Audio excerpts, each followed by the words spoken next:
Assalamualaikum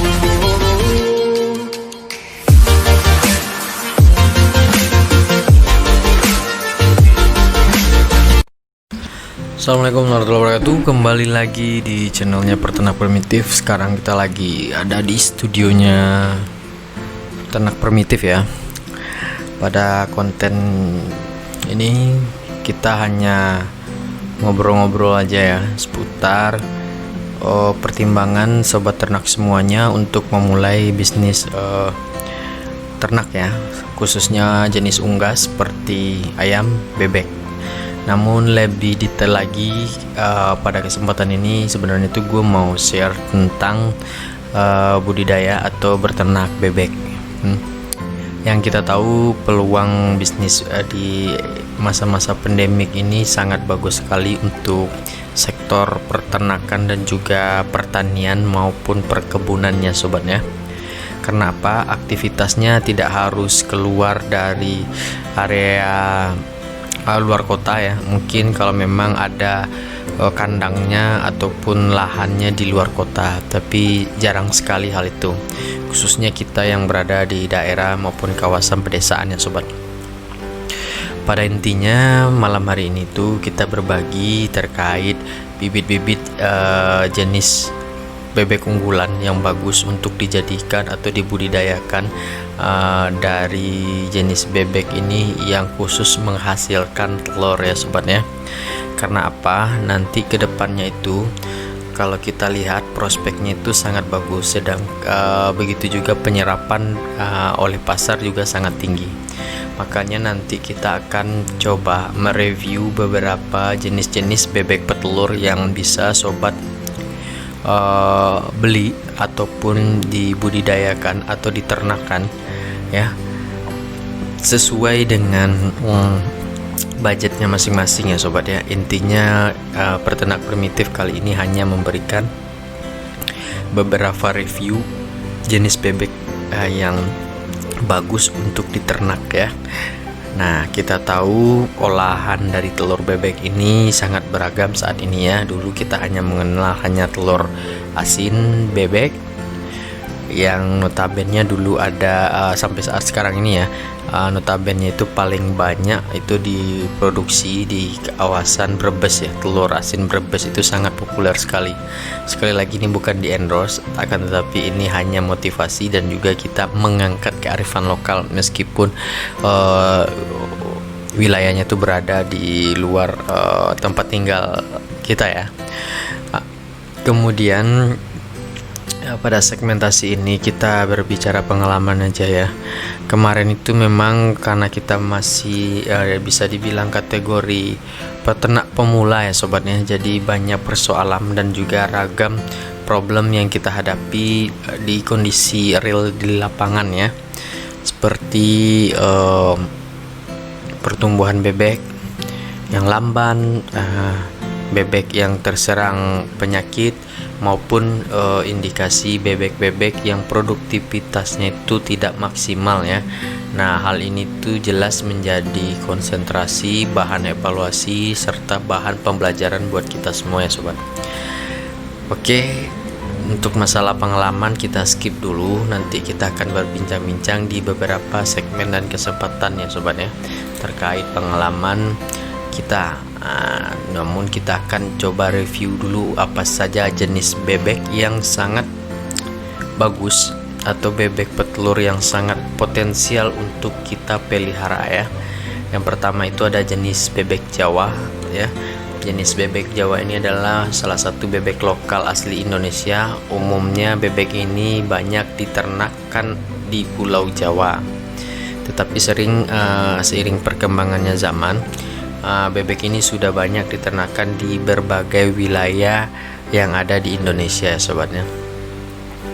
Bebek Jawa ini juga termasuk dalam bebek penghasil telur yang jumlah produktivitasnya yang cukup tinggi ya sobat.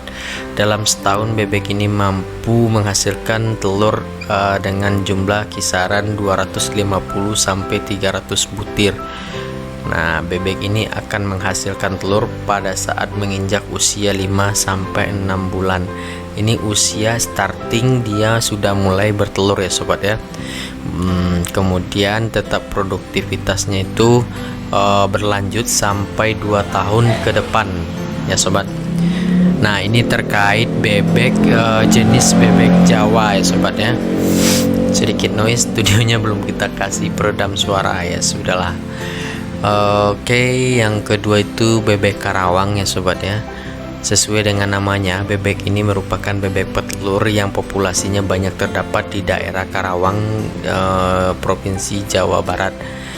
Dan juga ada terdapat bebek ini juga di kawasan tetangganya itu Kabupaten Cirebon ya sobat. Ini juga merupakan jelas dari namanya itu bebek asli lokal ya. Ciri khas bebek ini gampang dan sangat mudah dikenali untuk bebek petelur Karawang ini adalah dengan bulu yang berwarna kecoklatan serta dengan leher yang panjang ya sobat. Jadi ini bisa jadi review dan juga bahan perbandingan ketika sobat ingin mengembangkan budidaya ataupun ternak unggas jenis bebek ya. Kemudian yang ketiga itu adalah bebek Mojosari. Saat ini kebetulan kita lagi mencoba melakukan ternak jenis bebek Mojosari ini. Kemarin kita pesan kurang lebih 3 box ya. Isinya itu satu boxnya itu 85 ekor ya sobat. Bebek Mojosari ini termasuk bebek unggulan yang berasal dari daerah Mojosari di Jawa Timur ya sobat. Bentuk bebek bentuk badan dari bebek Mojosari ini termasuk kecil namun mempunyai bentuk telur yang besar. Produktivitas telur yang mampu dihasilkan oleh bebek Mojosari ini cukup tinggi. Jika dipelihara dengan cara tradisional saja sudah bisa menghasilkan kisaran 220 sampai 250 butir telurnya untuk satu ekor bebek dalam skala 1 tahun ya. Apalagi jika dipelihara dengan cara intensif. Pada umumnya bebek ini juga bertelur mulai usia 6 bulan. Setelah berumur 7 bulan akan mulai stabil produktivitasnya. Jadi dia masuk masa produktivitas aktif itu di umur usia 7 bulan ya sobat. Saat ini permintaan akan DOD ya atau anak bebek Mojosari ini sangat meningkat. Nah, benar-benar ya. Salah satunya peternak primitif juga menggalangkan itu ya. Yang berasal dari daerah Mojosari, Jawa Timur ini. Banyak masyarakat bukan hanya yang berada di daerah Pulau Jawa saja, akan tetapi di luar Pulau Jawa, salah satunya kita peternak primitif itu yang berada di Pulau Sumatera, basisnya itu di Sumatera Barat, Kabupaten Pesisir Selatan, juga langsung memesan bebek jenis Mojosari ini ya ke Jawa Timur, karena di sini juga ada si agen ataupun suppliernya. Oke, yang keempat itu adalah bebek Magelang ya. Bebek ini terdapat di daerah Magelang, Jawa Tengah. Ciri khas dari bebek Magelang ini dapat dikenali dengan sangat mudah karena ada bulu yang melingkar di leher mirip kalung, sehingga ada sebagian masyarakat menyebut dengan bebek kalung atau bebek kalung. Dapat berproduksi dari 200 hingga 300 butir telur per ekor bebek dalam waktu 1 tahunnya sobat ya. Yang kelima itu yakni bebek Tegal. Jelas dari namanya ini, bebek ini berasal dari Kabupaten Tegal, Jawa Tengah. Kemudian untuk warna bebek Tegal ini bervariasi dan tiap warna mempunyai nama-nama yang berbeda ya sobat. Jenis bebek ini ternyata dapat menempuh perjalanan jauh, sehingga peternak menggunakan cara tradisional dengan diumbarkan atau dibebaskan ke alam liar. Dalam arti kata dibebaskan ke alam liar ini biasanya kalau di kampung kita itu ya sobatnya, dia berternak itu secara nomaden atau berpindah-pindah, di mana musim padang sawah atau orang panen padi itu sudah mulai, sehingga kan masih banyak tuh ya, sisa-sisa dari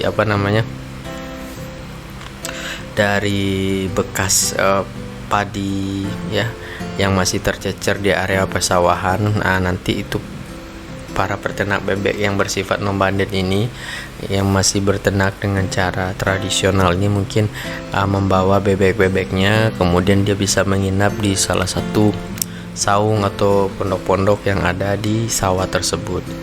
Nah, untuk jenis bebek Tegal ini dengan cara seperti demikian sangat bagus juga untuk diternakan ya sobatnya, karena fisiknya berarti lumayan kuat sehingga mampu menempuh jarak yang cukup jauh sobat. Kemudian yang keenam itu adalah bebek Alabio. Pada mulanya ini terdapat di Kecamatan Alabio di Kabupaten Hulu Sungai Utara di Kalimantan Selatan ya. Bebek ini mempunyai keunggulan yaitu produktivitasnya yang sangat tinggi. Jumlahnya hingga mencapai 300 butir telur per ekor dalam skala waktu 1 tahun. Sangat luar biasa ya sobat. Berarti kalau 1 tahun dia cuma libur sekitaran 2 bulan kurang ya sobatnya, 1 bulan setengahan dia cuman puasa menelurnya gitu. Dan juga daya tahan tubuhnya juga sangat bagus, tidak gampang terkena penyakit, cepat besar, dan rasa dagingnya juga lezat. Ini bagus juga ya buat kita pecinta bebek potong atau bebek rica-rica ya. Dulu waktu saya tinggal di daerah Jakarta dulu senang banget tuh namanya rica-rica bebek ya. Tapi tergantung yang bikin dah, maksudnya tuh kalau dia bagus atau bisa lah ngolahnya ya, rasanya tuh sungguh fantastis lah.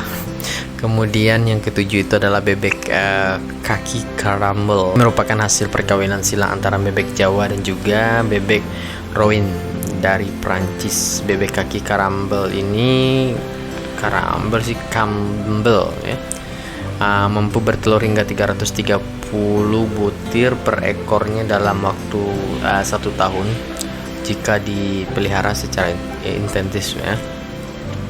Kemudian daya tahan tubuhnya dibandingin dengan bebek petelur jenis lain, warna kulit putih sehingga kurang bisa diterima masyarakat. Oh, maksudnya tuh warna kulit telurnya itu berwarna putih ya, sehingga karena kebiasaan masyarakat kita khususnya yang ada di Indonesia itu mengenal telur bebek itu berwarna biru ya, biru telur asin juga sering orang bilang ya.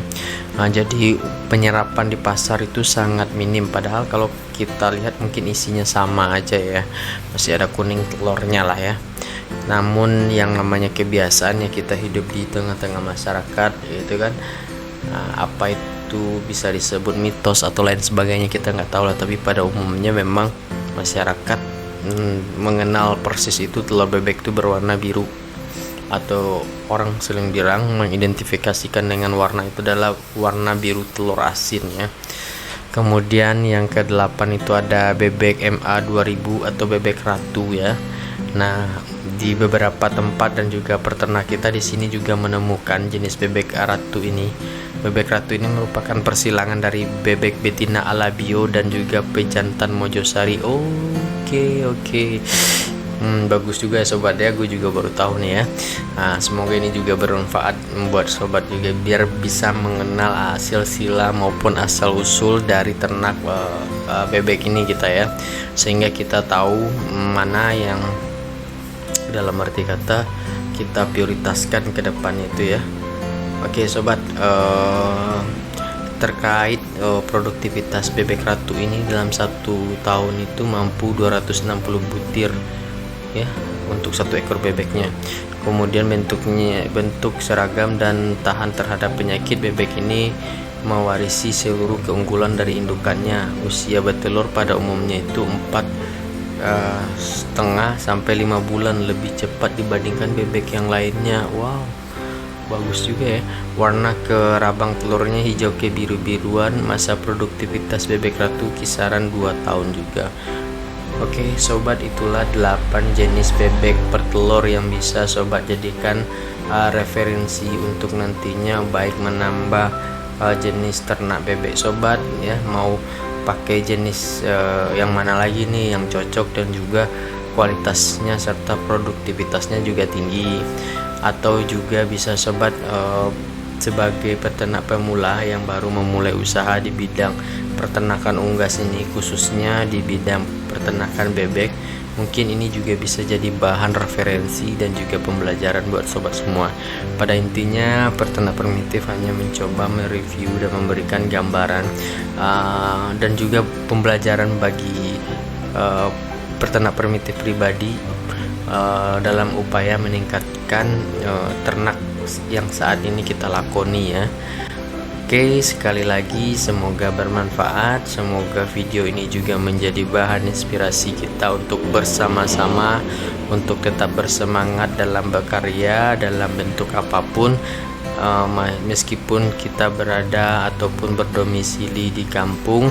Banyak sekali potensi-potensi yang bisa kita gali, salah satunya pemanfaatan lahan yang seadanya ataupun lahan-lahan tidur yang kita miliki yang selama ini tidak digarap baik dalam bentuk jenis tanaman maupun jenis ternak lainnya.